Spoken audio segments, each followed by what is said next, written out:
प्यारे बच्चों, पिछले लेक्चर में हमें राम लक्ष्मण परशुराम संवाद कविता का एक पद किया था।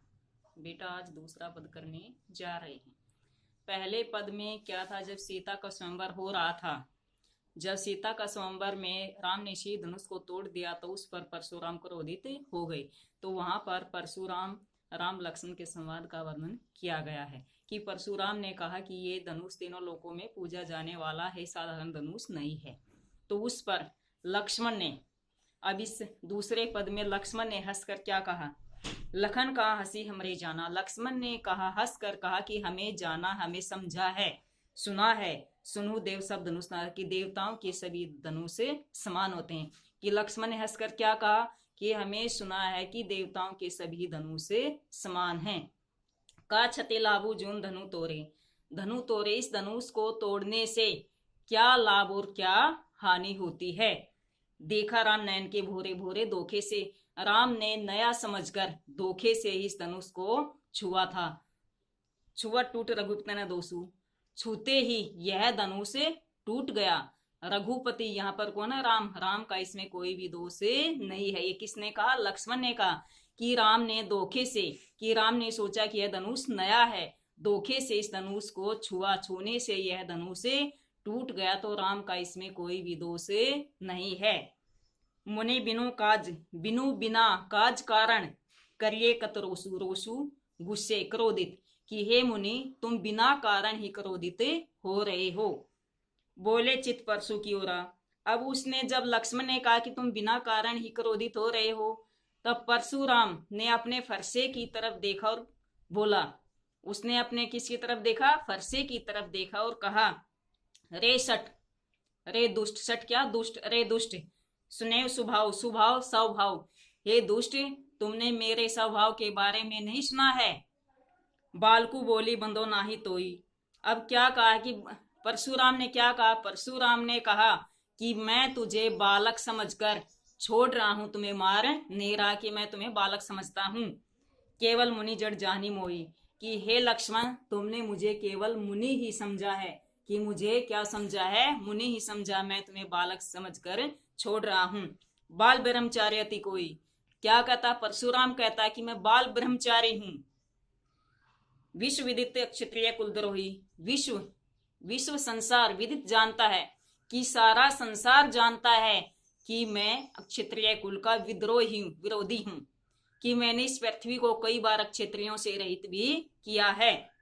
भुज बल भूमि भूप बिनु किन्हीं, भुज बल भुजाओं के बल पर, भूप राजाओं के बिना इस भूमि को, कि अपनी भुजाओं के बल पर कई बार इस पृथ्वी को राजाओं से रहित किया है। विपुल बार मधिदेव दिन्ही, कई बार मैंने इस भूमि को किसको दिया? ब्राह्मणों को दान में दिया है, कि मैंने इस भूमि को राजाओं से रहित किया है और कई बार ब्राह्मणों को दान में दिया है। सहस्र बाहु छेदनीय, सहस्र हजार भुजाओं को एक साथ काटने वाले इस कुलाड़े, यानी कि मेरे फरसे को देख रहे हो।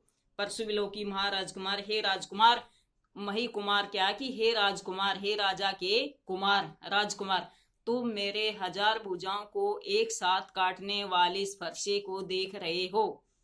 मातु पितु जनी सोचवश करे महिष किशोर, महिष किशोर, हे राजकुमार तुम जानबूझकर सोचवश अपने माता पिता को सोचने के लिए विवश करते हो, कि तुम्हें पता है कि मैं कौन हूं, लेकिन तुम जानबूझकर अपने माता पिता को सोचने के लिए विवश करते हो।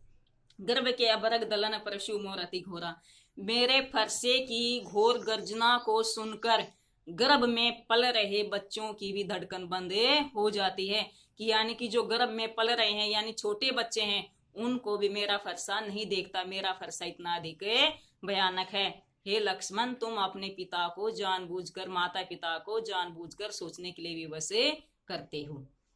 अब इसमें क्या, एक बार बेटा दोबारा बता देती हूँ, ध्यान से सुनना। लखन कहा, लक्ष्मण ने हंसकर कहा कि देवताओं के सभी धनुष समान होते हैं, हमने ये सुना है।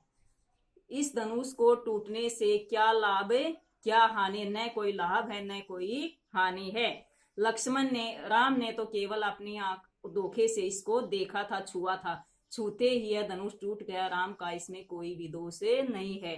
हे मुनि, तुम बिना कारण ही क्रोधित हो रहे हो। यह सुनकर परशुराम ने अपने फरसे की तरफ देखा और कहा, रे दुष्ट, कि तुमने मेरे स्वभाव के बारे में नहीं सुना है कि तुमने मुझे क्या समझा है। मैं तुम्हें बालक समझकर छोड़ रहा हूं, नहीं मारता हूं। तुम मुझे केवल मुनि ही समझ रहे हो कि मैं बाल ब्रह्मचारी हूं। यह सारा संसार जानता है कि मैंने कई बार इस पृथ्वी को क्षत्रियों से रहित किया, कि मैं क्षत्रियों कुल का विरोधी हूं, विद्रोही हूं।